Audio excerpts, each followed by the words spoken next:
Okay, well, welcome to everybody. Thank you so much for coming, and thank you especially to Mr. Rudi Rodriguez of Texas Tejano for being here.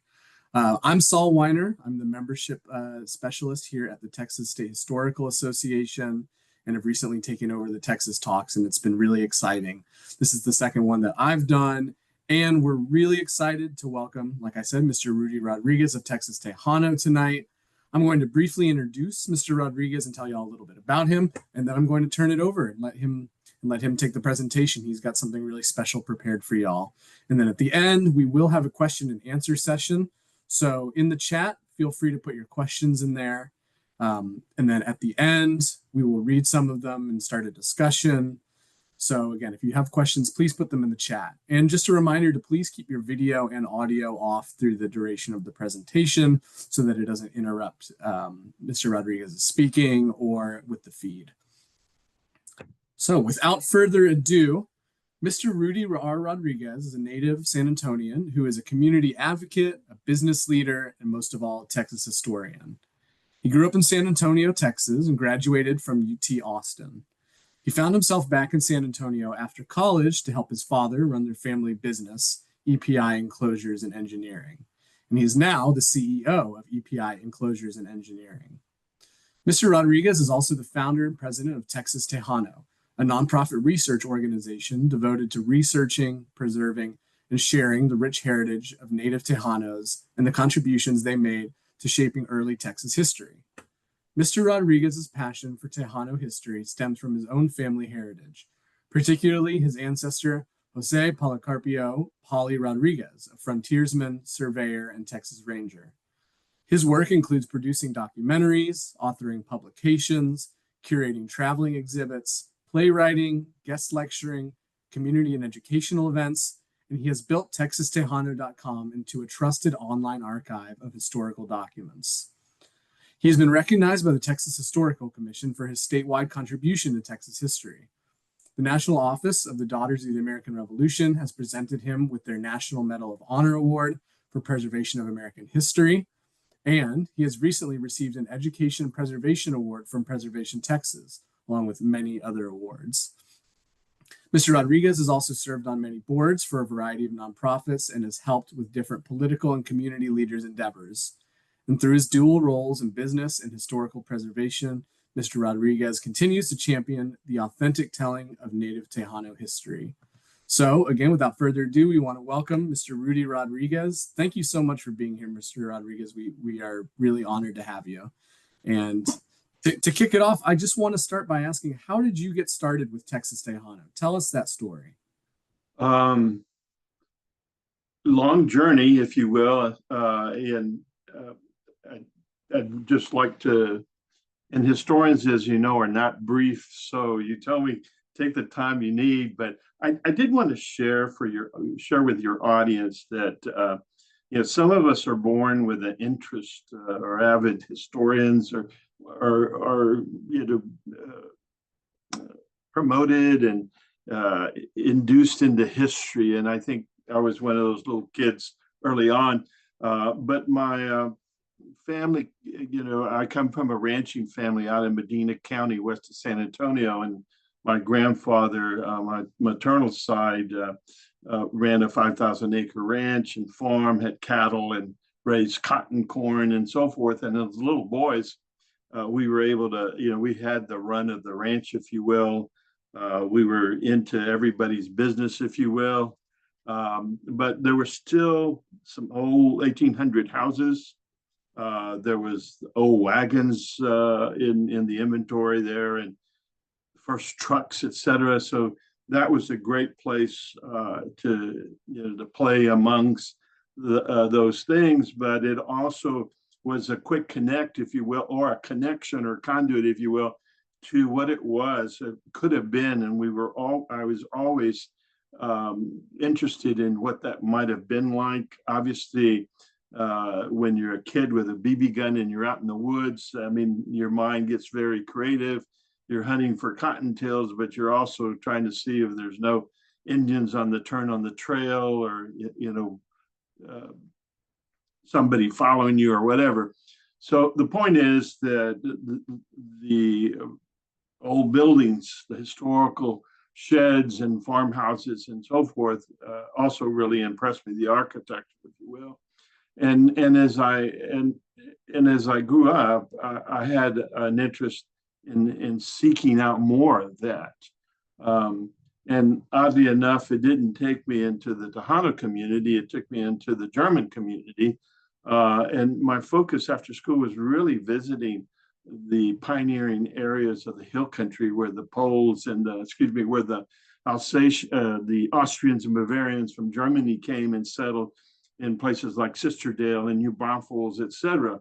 And once again, I began to find the rural farm architecture, if you will, the houses and sheds and so forth. And of course, as I went to any one of these places on a weekend, I would find landmark structures, if you will. They were THC had medallions on them. Wherever I went, there was local lore or people to share a long neck with and hear about culture and their ancestors, you know. So I spent many years in and out of the hill country, and then I shifted to closer to the ranch, our ranch, if you will, into Castroville, Texas, and began to meet some of the folks that lived there and were historians. Ruth Lawler was the chairwoman of the Medina County Historical Commission, and somehow or another we met at her daughter's restaurant there in Old Castroville, and I became intrigued with the history of then the Alsatians that came there in the 1840s, and I was thrilled to see all of the historical architecture. And once again, I saw the historical medallions.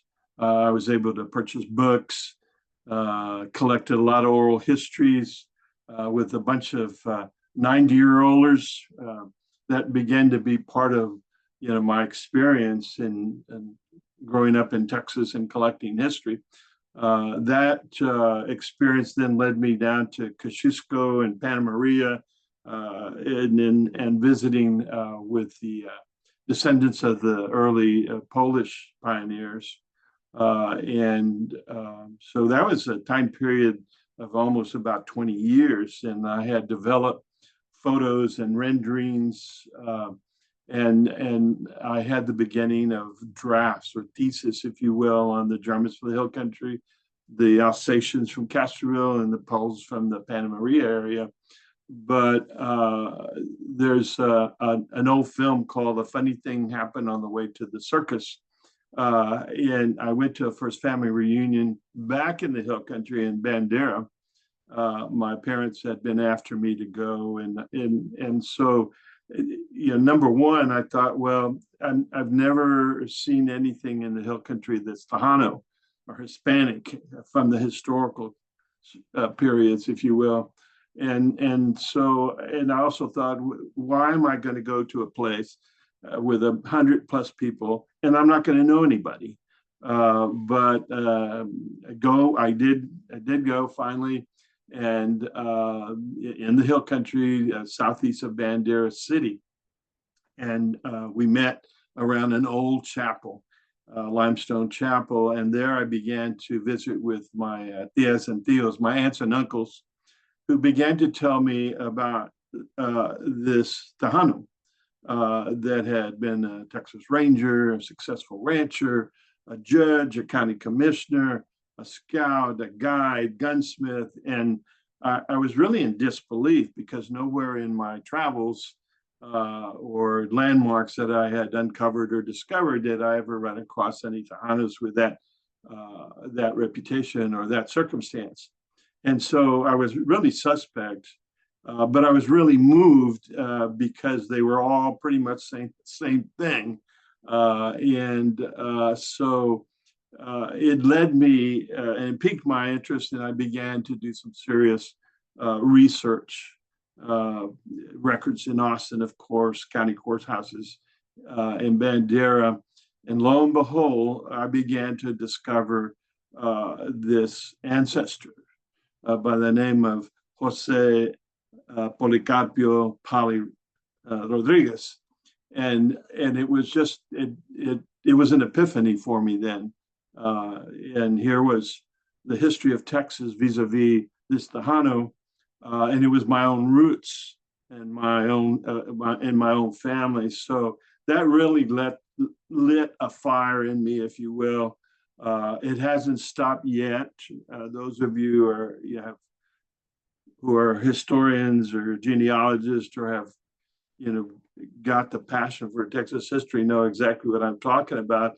And it's, 25 years later, researching his legacy and families and so forth, I'm still very excited, and I'm here, and I'm just, it's a wonderful opportunity. I want to thank you all for having me here this evening to tell a story. And in fact, that's the best job I have, is to tell the story, if you will.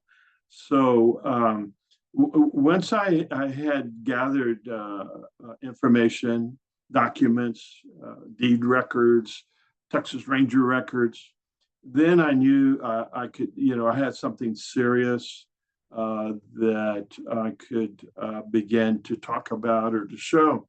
So the question then became, how do I do this, or what do I want to do? Do I just write a book? Do I just talk everyone's ear off that I meet? But yeah, because of my business background and because of my architectural background and some marketing savvy, I constructed this model. I hate to call it a business model because it's been more of a passion, but nevertheless, I developed the concept of doing research, developing exhibits. I had to develop a mission, if you will. So I used some of my professional background to establish that I wanted to champion the story of the Tejanos. And I had discovered that the Tejanos are the descendant of the first Spanish, Mexican, and indigenous families going back to the 1690s. So I had, a wide berth of history, but nevertheless champion their story. And then I thought, well, what kind of programs can we develop?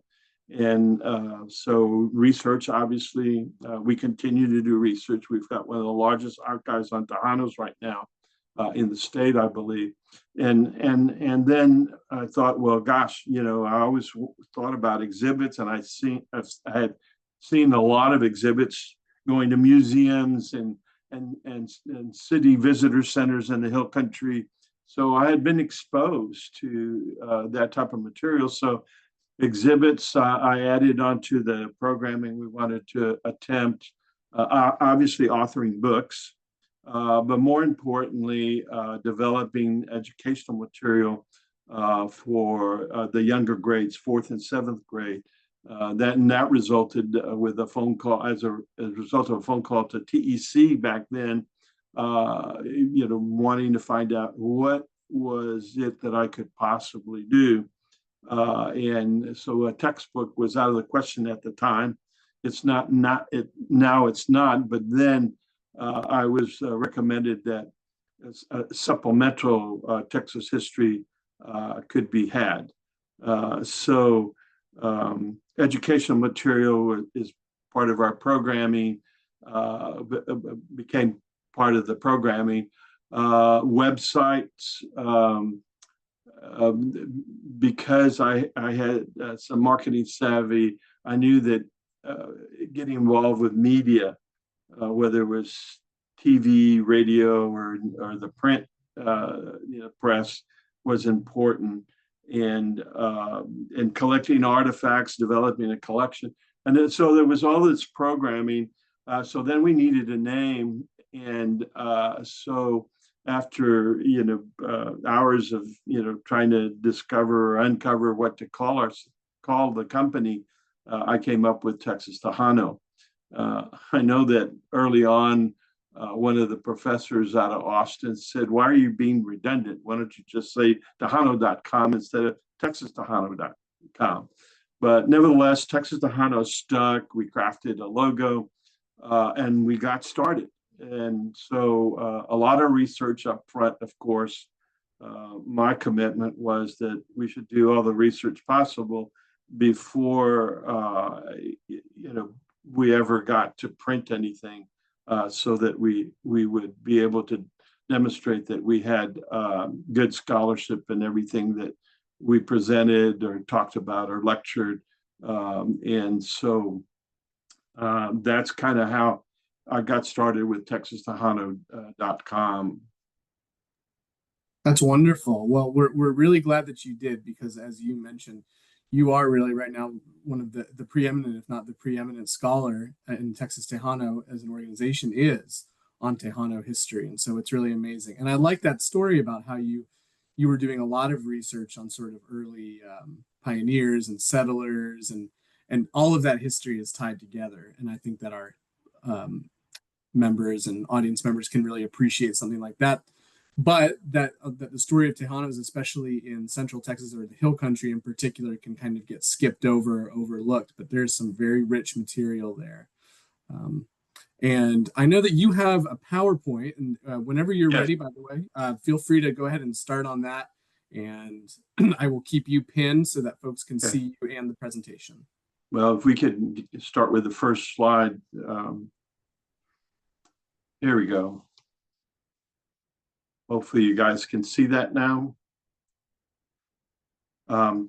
Just for background, the image you're seeing is a photo of Jose Policarpio Pali Rodriguez's residence in Bandera County, southeast of Bandera City. And he's the gentleman almost in the center, in front of a team of horses with a derby by his side, white beard, and then his young family's off to my right, and his young children, and then a neighbor, Francesco Girodetti, who became a very large landed owner in Pali, Texas, in the community that Pali started. And off to the left is a shadowy figure. I still, 25 years later, have not determined who that little boy is. But nevertheless, this will get us started. And let's see if I can get this to go to the next slide. So I talked about earlier that we had to conduct research, and of course we conducted research not only in San Antonio. The Spanish Archives went up to Austin to all the research centers in the University of Texas, and we went to the archives along the border and into Mexico. And then, of course, we did a lot of research out of the National Archives, and in any and all type of archives or historical centers where there were military records, Texas Ranger records, you name it. A lot of county courthouses, of course, that started us going. I've already talked about the different programs, and this particular slide illustrates special events that we also added. I probably didn't talk about that earlier on, but the photo on the left entitled La Medina is a research project that we've just about concluded. We started about 10 years ago, and the Medina River runs south about 15 miles from San Antonio, and that's where some of the first ranching Tejano ranching families were granted real estate in the late 1780s, when the mission lands were desecularized, and so the likes of Colonel Francisco Reese, one of the signers of the Declaration of Independence, the Herreras, Rodriguez's in my case, Lasoyas, on and on. And so that's going to lead to developing exhibits, a documentary, et cetera. The Tejano Breakfast at the Alamo, we conducted for about 11 years in a row, an outdoor event that had exhibits on the mall, portraits that you can see behind the dancers. We provided cultural enrichment, if we will. We had a stage, and we had ongoing historical commentary about Tejanos, and we would have local celebrities and historians come and visit with us. The next the next photo is the Tejano Vigil of the Alamo, and again we conducted a very special and heartwarming vigil at the Alamo. It was a candlelit ceremony where we would recite the names of the Tejanos that fought and died at the Alamo and San Jacinto, and also the Tejanos that survived the battle in the Alamo. And over on the right, the labeled contest, we began conducting coloring book contests for the younger grades, essay contests, poster contests for the school kids, and awarded them with awards. So programming, again, is something that got us started and told us what direction we would do. And so one of the other things that we did, I knew from just from a business standpoint that any effort needed to have strong marketing effort in order to get the word out or communicated, needs to be published. And so we started not only a local campaign with the print media, but with the national magazines that would have us, like Southern Living, for example. And here in the state, we began to reach out to some of our partners from the Texas Historical Commission, Texas General Land Office, and on and on. So these were very powerful tools, of course, for us in the very beginning, and the newspapers in order to get our story out. The media, the local TV stations began to get phone calls from us and packets trying to describe what it was that we were trying to bring awareness about. We've done really well with the media over the years, and it's led up to what we think is probably one of the most successful media efforts that has taken place in the state on Tejanos. And I coined Tejano moments, which are like 1 to 3 minute vignettes. We did almost a 2-season project with KSAT 12 ABC network here out of San Antonio, where we would visit a historical site, talk about whether it was a battle or families or a ranch, etc., and define the Tejano historical circumstance or cultural circumstance. And I think we did something like 24 episodes over a 2-year period, and it was just really successful. Their website and ours, really engaged people, and they shared with us that every time one of the Tejano moments was aired, that approximately 14 million impressions were had. So we were really successful and very proud of having been able to do that. And then, we knew that we had to early on develop a website to have a presence on the internet.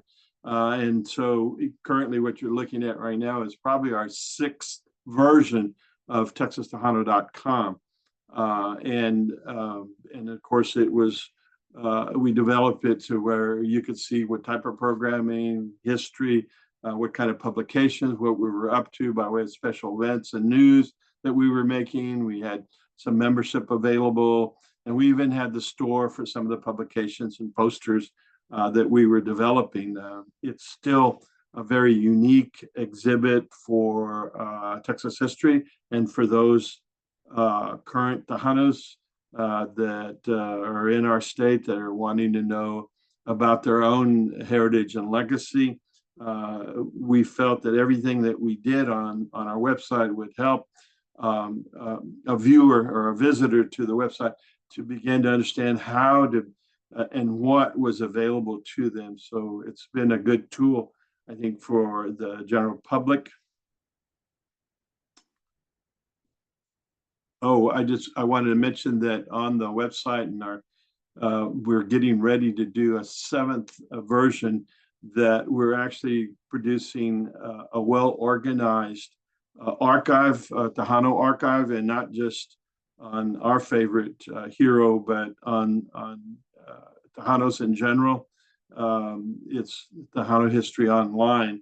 I'm not sure if we beat you guys to the punch, or but I think we may have gotten there almost at the same time with the Tejano History Online.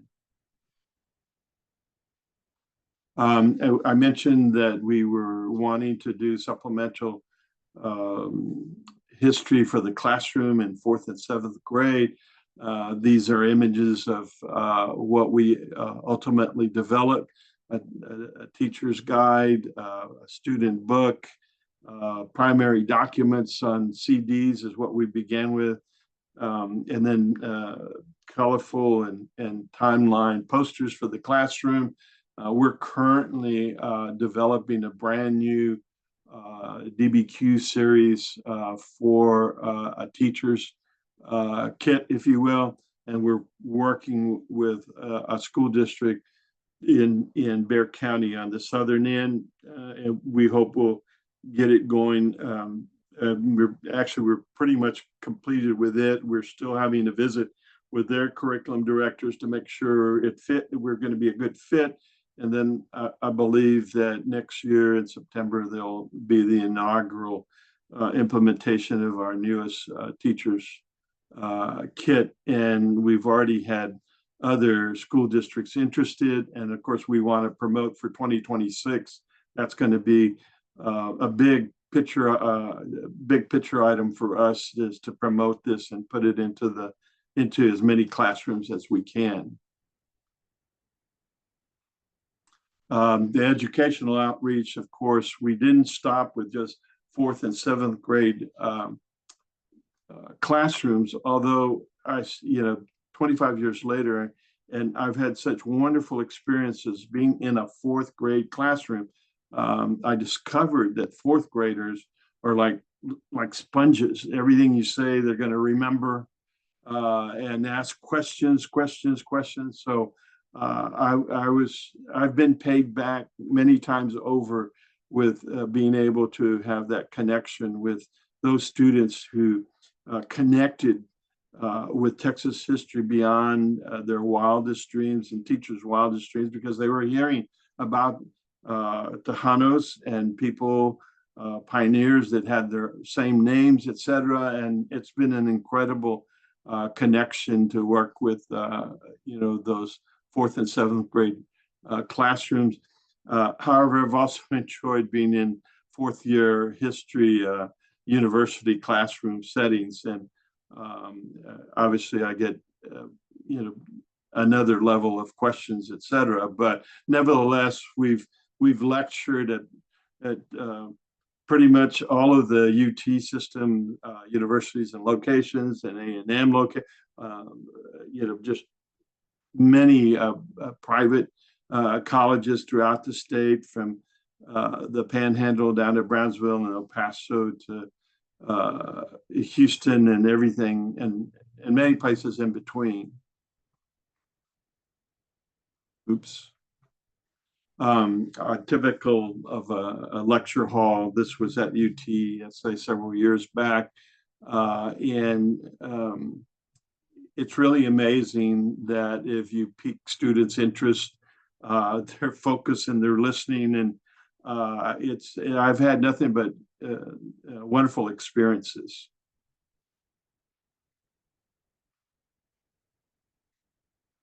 The next area that we focused on was exhibits, particular traveling exhibits.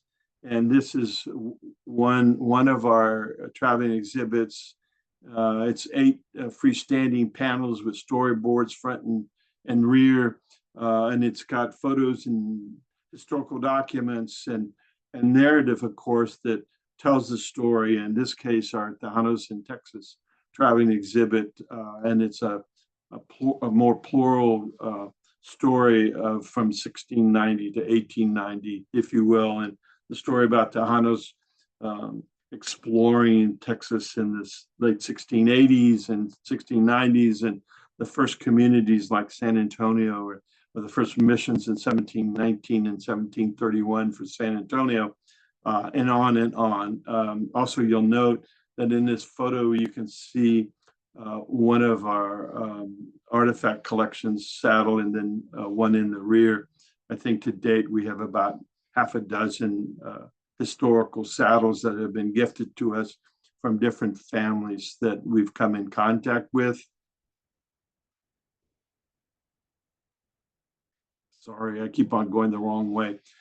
Here's our first Tejano Son of Texas exhibit, and it's on the story of Policarpio, if you will, Polly. And here's a setting in front of the Alamo, on the Alamo Plaza. We had the Tejano breakfast that I talked about earlier. So we had the stage opposite, and we had cultural performances, and then people could just walk in and around the exhibit panels and become aware of Tejano history. And it's been one of our most successful exhibits that has traveled again all over the state and has been used at many special events as well.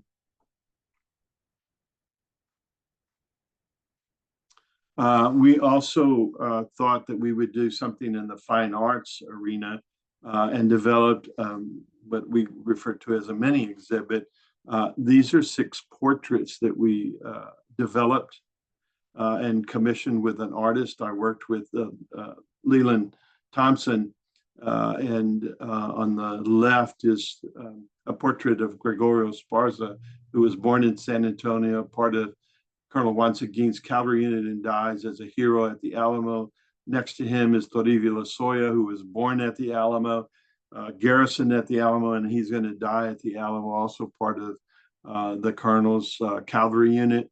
The Colonel himself, Colonel Juan Seguin, and the next portrait is of Don Lorenzo de Zavala, who is the developer of the first Texas Constitution and vice president of the Republic in 1836. Next to him is Colonel Francisco Reese, one of the signers of the Declaration of Independence, along with Lorenzo de Zavala.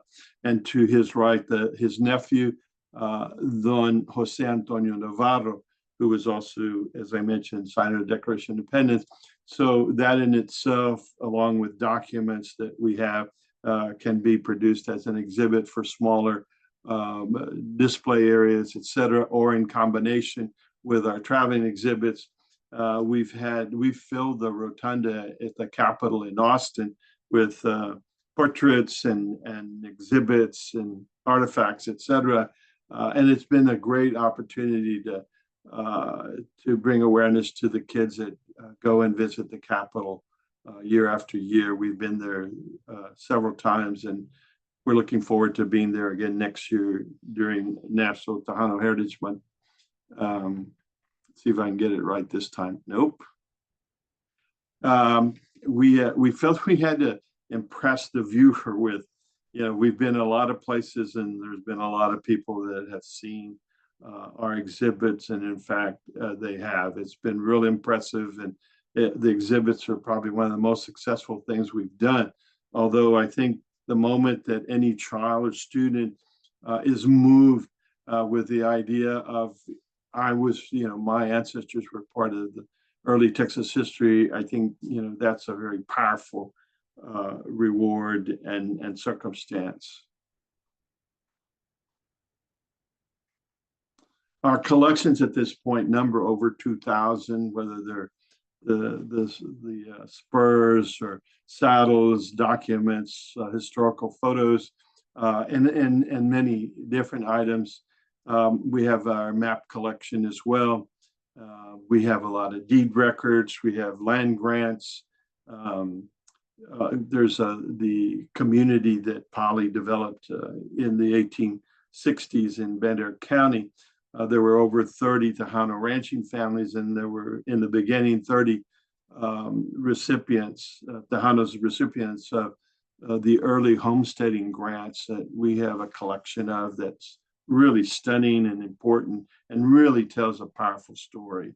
Let's see here. And then, we couldn't leave well enough alone.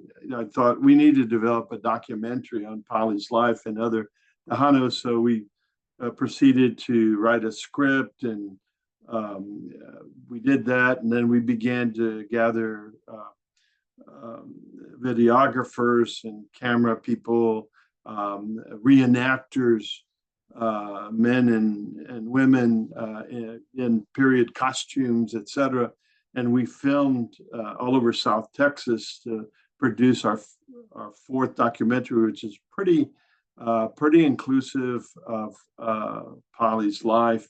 It's a 45-minute documentary, and it's aired on Time Warner, Spectrum, Demand Per View, and we're real proud of what we've done. It's been edited 3 times at this point, so that we could make it even better than what we thought was good at the time. But as I mentioned earlier, with the La Medina project, we'll be beginning a documentary there.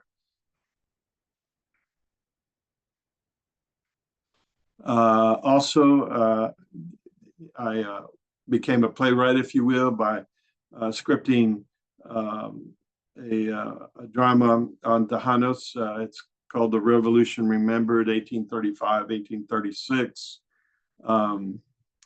And the story is about the leading Tejanos and the leading Texians, if you will, that come for a dinner at Don Jose Antonio Navarro's house. And they begin, they still don't have total commitment to one another, nor do they adequately share the commitment that both sides have. And so there's some suspicions and uneasiness. And at this play, they discover that they're truly partners to the death, and for all the right reasons, for an independent Texas, for the Tejanos are fighting for their lands and their family, and an independent Texas. We premiered, by the way, at the Charlene McCombs Theater, and we produced it several times. Municipal engagement. We've actually worked with communities, typically smaller communities throughout the state. They've had festivals. They've wanted to produce more educational circumstances to their cultural developments they've had with annual fairs and events. And so we've been able to take our traveling exhibits, bring our living history reenactors, and it's provided great opportunity to tell the story of Tejanos.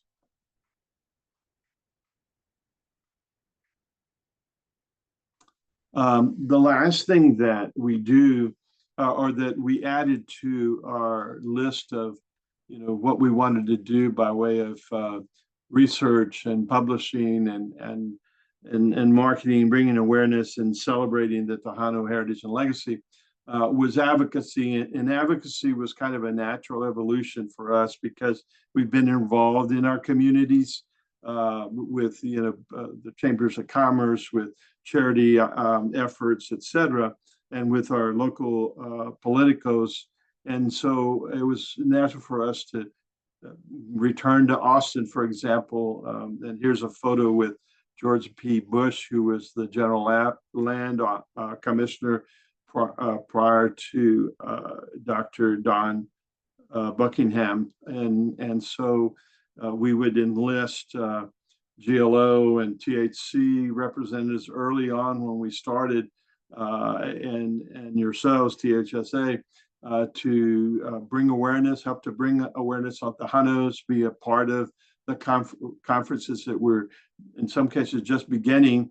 And so we welcomed the opportunity to participate with the state institutions, along with the list that you can see there with universities, etc.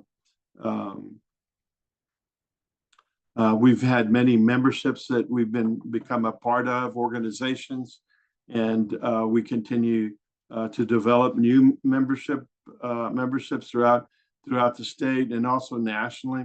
And we've also been very honored to receive awards along the way for our efforts in the public and in schools, in the state and nationally, um, and, uh, and and by our peers. I think it's probably the biggest honor to be told that, hey, you're doing the right thing and you're accomplishing the things that need to be done to help tell a fuller story on Texas history. And there's a lot of other things I could add to the story of telling how Texas Tejano got started and all the things we've done. But I think at this moment, it's probably a good time for me to take a break and let you ask me a question or maybe begin to answer questions. Wonderful. Well, thank you so much for that. I mean, it's really clear that y'all have just done an amazing amount of work, really tremendous amount of work. I actually did want to start with one quick question for you, which is something that you Yeah. touched on. Y'all have done so much work with particularly fourth and seventh grade with the Texas history years. And I'm curious, was Tejano history taught when you were a kid at that age? What was your experience like with that? And did that influence the kind of materials that you've been developing for particularly fourth and seventh grade, but also beyond that? When I went to school, there was no integration of there wasn't any Hispanic or Tejano integration into Texas history, and it was pretty much one history, and so and currently there's still very little. That's why we're so excited that it's 25 years later, and school districts are composed of school boards and students, and there's a current proliferation of many things that parents are very protective about, and school districts are jumping up and down. Some would say it's kind of chaotic and very protective right now, but I think uh, everything considered, that I think we're in a good time to be able to bring in this diversity of Texas history. It's wonderful. Thank you. I remember Alan has asked, can you tell us about the background behind you tonight? And he asked, is that the Tejano collection or part of it? Say that again.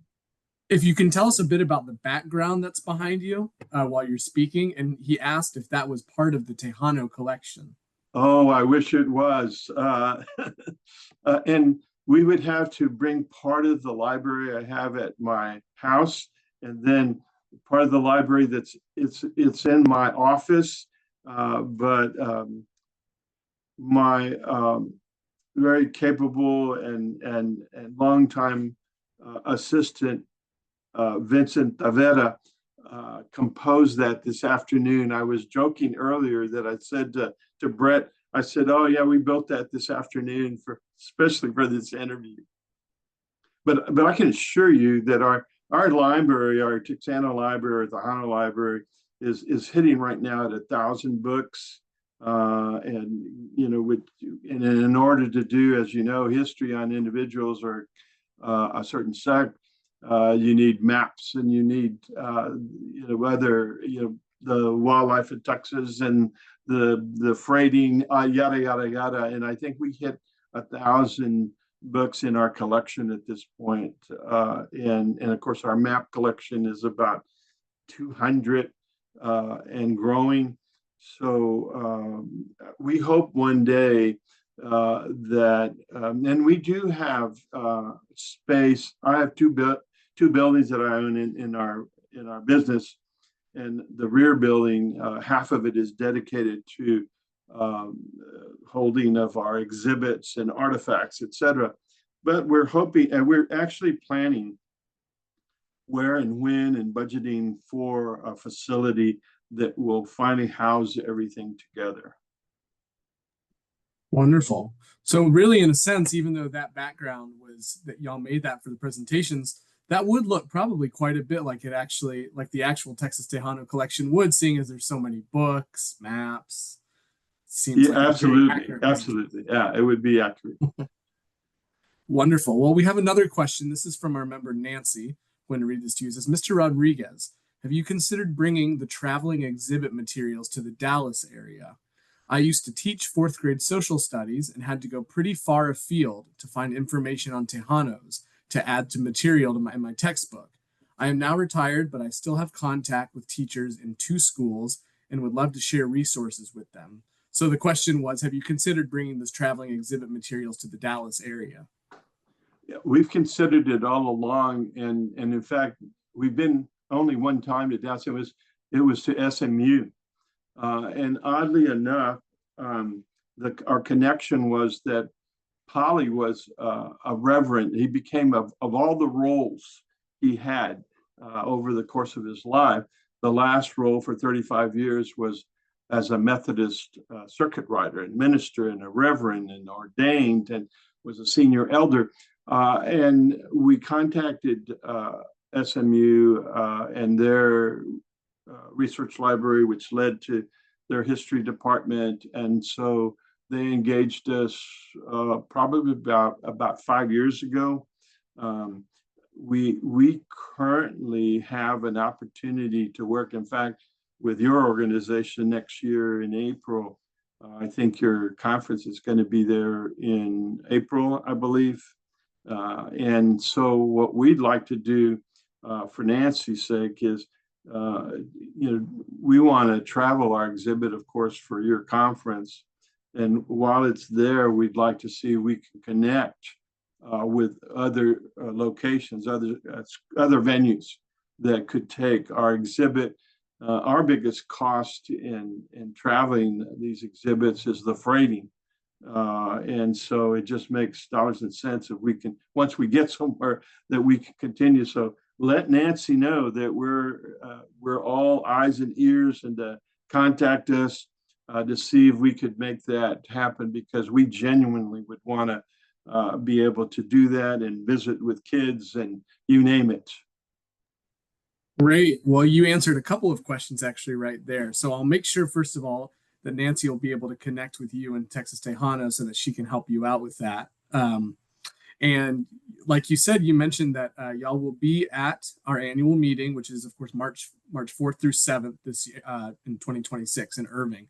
So Texas Tejano will be there with the exhibit, and that's going to be a great opportunity for our members to connect with y'all and vice versa, so that we can help you get this, the word out about Texas Tejano to as many people as possible.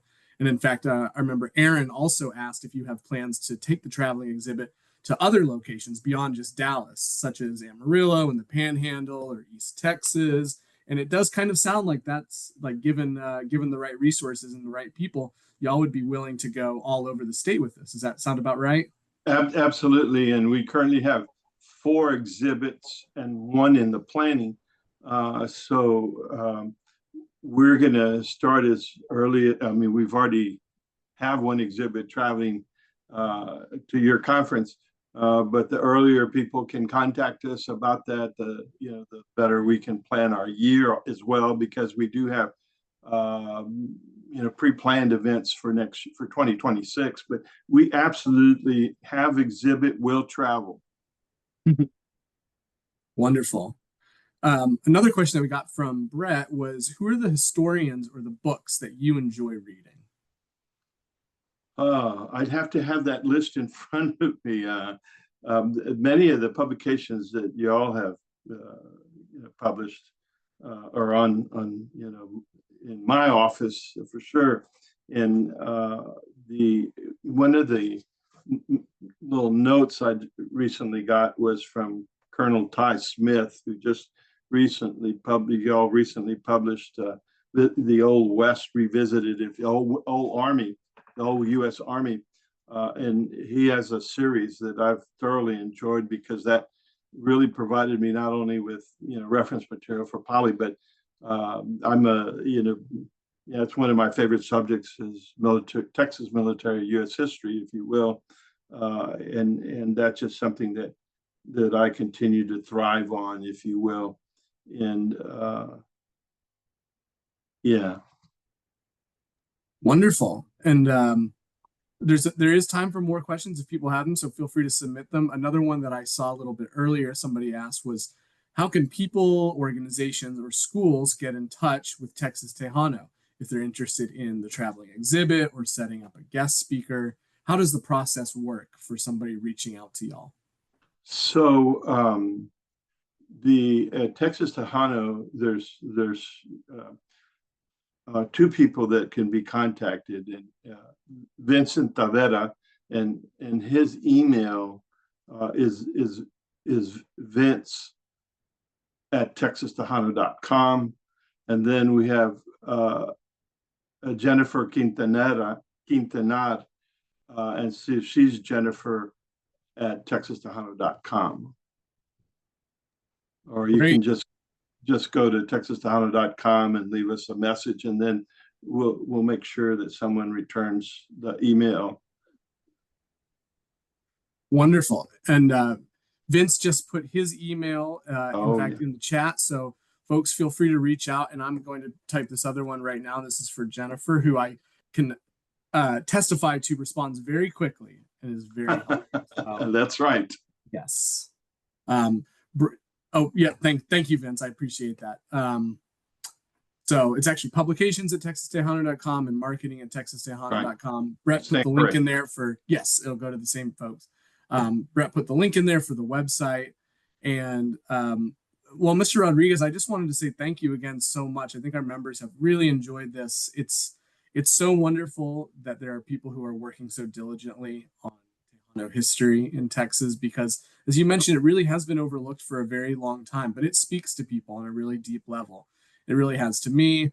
Again, I can testify when I saw the exhibit at the symposium at the Briscoe Museum, I was really moved. I mean, it's not only it looks beautiful, but the substance and the research, it's really clear and really obvious that y'all have done just a tremendous amount of work. So thank you so much. Yeah, thank you for those kind words. Yeah, we're so excited to have you at the annual meeting up in Irving. Like I said, people can reach out to you before then, but that would also be a great time to connect. And again, to our members, please reach out to Mr. Rodriguez and to Texas Tejano, because they want to be in all over the state doing this history. Right. As someone who grew up in Dallas and did Texas history, I can tell you they skipped over it and they really did us a disservice. So let's get it out all out there for people. Absolutely. Yeah. Absolutely. Thank you again. Well, that concludes the November Texas Talk. Thank you all so much for coming. I just want to give a real quick announcement. Shout out the next Texas Talk event, which is going to be Tuesday, December 16th, again at 7 p.m. This one's really exciting as well, because we're going to have Brett Regan, who is the editor of the Texas Almanac, which is one of our publications that we've been working on for quite a while. The new edition, the 25-26 Texas Almanac, is just about to come out. It is like coming off the presses as we speak, and very soon it will be delivered to us. And it's exciting because our whole team, and particularly Brett Regan and Sophia Trevino, have just done an astounding job putting this together. They always update it, but they keep the people's favorite parts and expand on them. So we're so excited to have that. And Brett will be joining us that evening to talk about the process of the Almanac and answer questions. So again, y'all should know, because we send out ample reminders of when those Texas Talks are happening. So please do remember to sign up for the December one, and we will look forward to seeing you there. And once again, thank you so much to Mr. Rodriguez. Thank you for coming. Viva Tejas. Viva Tejas. Wow, what a wonderful presentation, Rudi. Really impressed. It was very just interesting, and to learn more about the organization, and especially, as Saul was saying, the